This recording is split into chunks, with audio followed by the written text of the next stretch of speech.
Break के बाद आपका स्वागत है। आप देख रहे हैं योर मनी और बात करते हैं अब एक और व्यूअर्स से। हमारे साथ यदुनंदन मौजूद हैं फोन लाइन पर, कनेक्टेड हैं सवाल पूछने के लिए। यदुनंदन जी नमस्कार, बताएं अपना सवाल।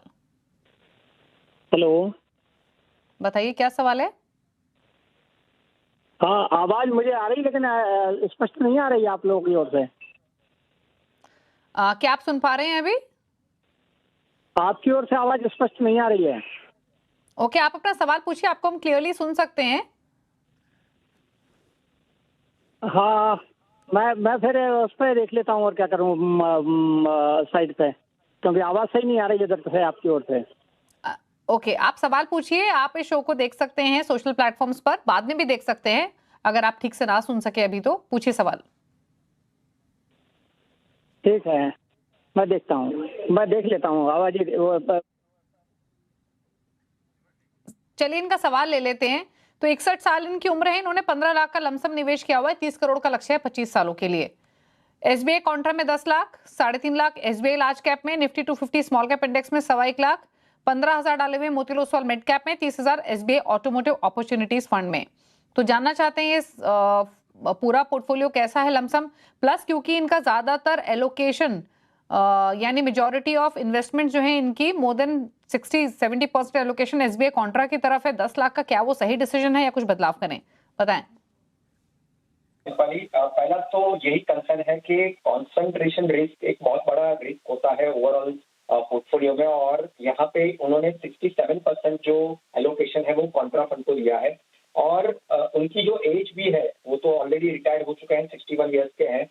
तो मुझे लगता है कि यहाँ पे कंसंट्रेशन रिस्क है। ये फंड में जो एलोकेशन है उनको रिड्यूस करना चाहिए, और वो रिड्यूस करके वो चाहे तो लार्ज कैप या तो हाइब्रिड और या तो डेट कैटेगरी के फंड्स में वो शिफ्ट कर सकते हैं। दूसरा, उनके पोर्टफोलियो में यानी ओवरऑल जो पोर्टफोलियो भी है वो 2 फंड एसबीआई के हैं, और दूसरा जो फंड है वो ऑटोमेटिव अपॉर्चुनिटीज यानी वो भी एक सेक्टोरियल फंड है।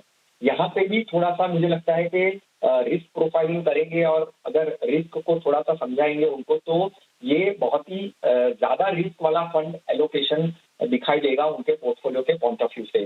तो ये भी चीज वो कोई एक डाइवर्सिफाइड में शिफ्ट कर सकते हैं। मल्टी एसेट जैसा एक हाइब्रिड फंड भी वो अपने पोर्टफोलियो में शामिल कर सकते हैं। और देखिए, ये एक और एक चीज उनको समझनी बहुत जरूरी है कि यहाँ पे ओवरऑल जो पोर्टफोलियो में जो कॉन्सेंट्रेशन रिस्क है वो इक्विटी का हायर रिस्क है। ये एज पे थोड़ा सा कंजर्वेटिव होना चाहिए। वो लार्ज कैप रख सकते हैं फॉर श्योर इक्विटी के पॉइंट ऑफ व्यू से, पर ये सेक्टोरल फंड रखना और ये कॉन्ट्रा में सबसे ज्यादा एलोकेशन करना वो थोड़ा सा डेंजरस हो जाएगा, क्योंकि कल उठ के अगर उनको पैसों की जरूरत पड़ेगी और मार्केट डाउनसाइड रहे तो पोर्टफोलियो ज्यादा रिटर्न्स नहीं दिखा पाएगा। तो मुझे लगता है कि थोड़ा सा हाइब्रिड में एलोकेशन, मल्टी एसेट जैसा फंड या तो एक कंजर्वेटिव हाइब्रिड फंड, ऐसे फंड लेकर वो ओवरऑल कॉम्बिनेशन बना सकते हैं। ओके, तो ये रही सलाह आपके पोर्टफोलियो को लेकर यदुनंदन जी, और अकॉर्डिंगली आप बदलाव करें अपने पोर्टफोलियो में, सलाह दी गई है। तरुण का सवाल लेते हैं, ईमेल के थ्रू इन्होंने हमें भेजा है जोधपुर से। इनकी जो मंथली सिप है वो 4,000 की चल रही है। 4,000 की इनको एडिशनल एसआईपी करनी है। 1 लाख इनको लमसम इन्होंने इन्वेस्टमेंट करने का प्लान कर रहे हैं 20 ईयर्स के पॉइंट ऑफ व्यू से। 4,000 के लिए 4 फंड्स हैं, Parag Parikh flexi cap, quant small cap, HDFC mid cap, ICICI multi asset. यहाँ 1,000 नीचे डिप्लॉय कर रहे हैं। तो एग्जिस्टिंग फंड्स 4,000 का एडिशनल अमाउंट कहाँ डिप्लॉय करें, प्लस 1 लाख का लमसम इन्वेस्टमेंट भी करना है, वो कहाँ करें, 20 ईयर्स में कितना कॉर्पस इकट्ठा कर पाएंगे? देखिए, ओवरऑल बेस जो है, बेस स्ट्रक्चर काफी अच्छा है। Flexi cap, small cap, mid cap और मल्टी एसेट, यानी ओवरऑल 20 ईयर्स के पॉइंट ऑफ व्यू से काफी अच्छा बेस स्ट्रक्चर उन्होंने बनाया है, और वो वेल डाइवर्सिफाइड है। और एडिशनल जो सीप करने के पॉइंट ऑफ व्यू से वो सोच रहे हैं 4,000 ऐड करेंगे, 4,000 से 8,000 की एसआईपी ओवरऑल हो जाएगी उनकी। तो मुझे नहीं लगता है कि वो नया फंड उनको लेना चाहिए। यही फंड्स में डिवाइड कर उनको पोर्टफोलियो को आगे बढ़ाना चाहिए, क्योंकि ऐसा हो सकता है कि जो भी फंड वो शामिल करेंगे शायद से वो डाइवर्सिफिकेशन ना हो और ओवर डाइवर्सिफिकेशन हो।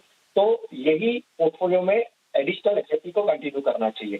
रही बात एसटीपी की, सिस्टमेटिक ट्रांसफर जो करना है उनको, मुझे लगता है कि 1 लाख जो इन्वेस्ट करना चाहते हैं वो एसटीपी के थ्रू ही करें। वो काफी अच्छी यहाँ पे सलाह रहेगी उनको, और वो भी 6 मंथ से 12 मंथ में डिवाइड करके धीरे धीरे करके वो एंटर हो सकते हैं मार्केट में, क्योंकि मार्केट काफी वॉलेटाइल है। एक साथ निवेश करना इक्विटी में डेंजरस साबित हो सकता है, तो एसटीपी के तौर से वो धीरे धीरे करके मार्केट में एंटर करे।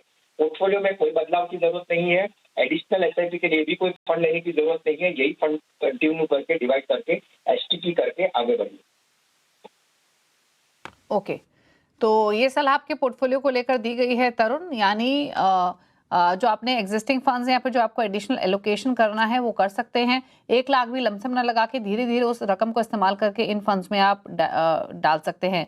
तो मौजूदा फंड्स में ही एसआईपी एलोकेशन बढ़ाने की सलाह है। अच्छा, वैसे अगर आप इनके चारों फंड्स देखें तो ये कंप्लीट पोर्टफोलियो कॉम्पोजिशन के हिसाब से परफेक्ट है, या फिर इन फ्यूचर अगर ये फर्दर एलोकेशन इंक्रीज करते हैं 4 से 8,000 से बढ़ाकर 10-20,000 करते हैं तो कोई नई कैटेगरी ऐड करने का भी स्कोप है?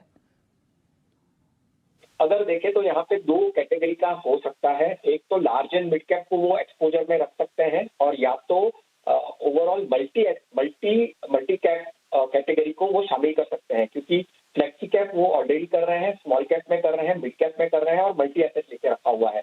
तो मल्टी कैप कैटेगरी और एक अगर वो कैटेगरी को शामिल करना है तो लार्ज एंड मिड कैप को वो शामिल कर सकते हैं अपने पोर्टफोलियो के अंदर।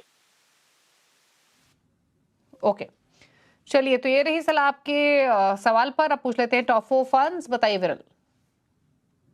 टॉप 4 फंड्स में मार्केट के वॉलेटिलिटी के पॉइंट ऑफ व्यू से मेरा सजेशन एक फ्लेक्सी कैप को जाएगा। डेफिनेटली कोई भी निवेशक जो हमें सुन रहे हैं अपना रिस्क प्रोफाइल असेसमेंट करवा ले और फिर ही एक पर्टिकुलर फंड को अपने पोर्टफोलियो में शामिल करने का सोचे। अबाकस फ्लेक्सी कैप ये एक फंड मैं सोच रहा हूँ flexi cap point of view से। Mid cap, pure mid cap और स्मॉल कैप, अभी आज के पॉइंट ऑफ व्यू से मिड कैप और स्मॉल कैप काफी अट्रैक्टिव दिख रहे हैं, तो ट्रस्ट म्यूचुअल फंड का जो मिड कैप सेगमेंट का जो फंड है वो देख सकते हैं। मल्टी एसेट काफी अच्छी कैटेगरी है जहाँ पे इक्विटी, डेट, गोल्ड, सिल्वर और दूसरे एसेट्स का मिश्रण होता है, तो व्हाइट ओक का जो मल्टी एसेट फंड है वो मैं यहाँ पे सजेस्ट करूंगा। और चौथा जो फंड है मेरे लिए मल्टी कैप, ये फ्लेक्सी कैप और मल्टी कैप ये दोनों आप पोर्टफोलियो में अभी शामिल कर सकते हैं। उसमें आईसीआईसीआई का मल्टी कैप आपके पोर्टफोलियो में शामिल कर सकते हैं। ओके, चलिए, तो ये रहे top 4 funds, Abakkus flexi cap, trust mid cap, White Oak multi asset, SS pro multi cap. शुक्रिया विरल आपका शो में आने के लिए और अपनी राय देने के लिए। इसी के साथ यौमनी में इतना ही। ब्रेक के उस पार भी खबरें जारी हैं। नमस्कार।